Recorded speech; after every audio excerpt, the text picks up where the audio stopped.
Bear Paws Woodshop would like to know, what do you think makes a good thumbnail? I would say right off the bat, good lighting. Good lighting. Yeah. Good thumbnail. Thumbnail, like Nah. Nice, He wants to nice, know what nice bit of flat- polish. Oh, I like my a shiny God. finish on. No, they say we study this stuff. We study this stuff a lot.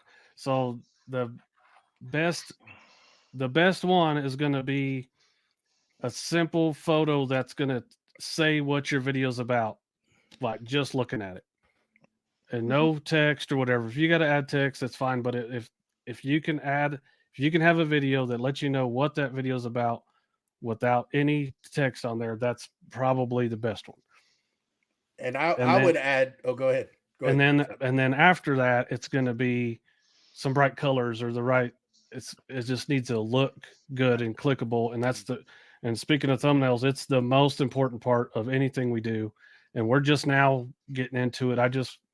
Speaking of another thing, Canva. Joey talked me into spending money on that thing, and I've already enjoyed it. It's kind of fun, and it's I'm already more proud of the thumbnails I'm making and stuff. So thank you for spending my money, Joey. You're welcome. Yeah, there you go. That's one thing that early on in the getting to do this, I was watching before I met any of y'all.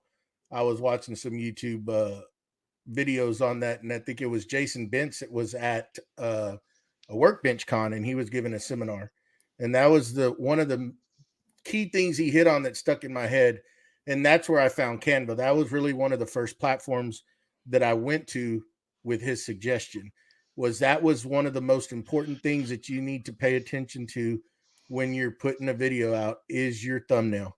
Your thumbnail needs to pop, needs to grab somebody's attention, because if y'all have noticed, when y'all have searched on YouTube, that's what it brings up. If you're searching for resin bowls or whatever, you're going to see nothing but thumbnails. And if it's eye-catching and popping, it's going to grab your attention. Mm-hmm. And you're more than likely are going to go search that. And now they have changed where the thumbnail, like if you go back to my channel, and probably a lot of these guys and gals here, you'll see a lot of writing on the thumbnails.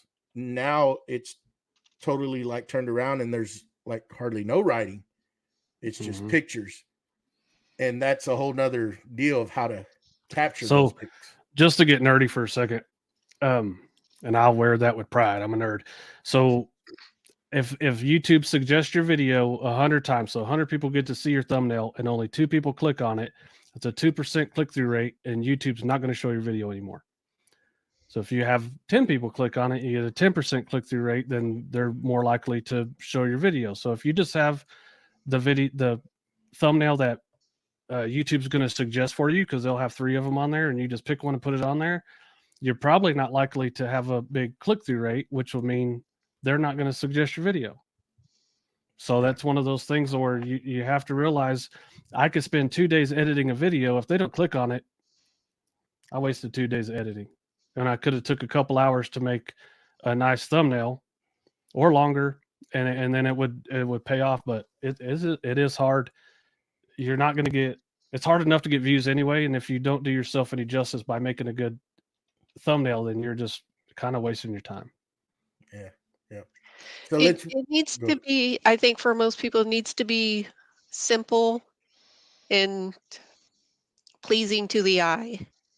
Right? Like most people, they're scrolling through, they need to be able to quickly see, what is this, and does it appeal to me, without having to read a paragraph or trying to look at 15 different layers and pick out what is the video truly about. What's the one aspect in that thumbnail that truly applies to what I'm interested in?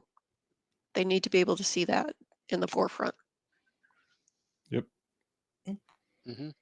So let's reel this back in a little bit and try to go back to the outline. As I thought we were going to answer some more questions. Well, they're going to have to just wait, Matt. Okay. What's up now?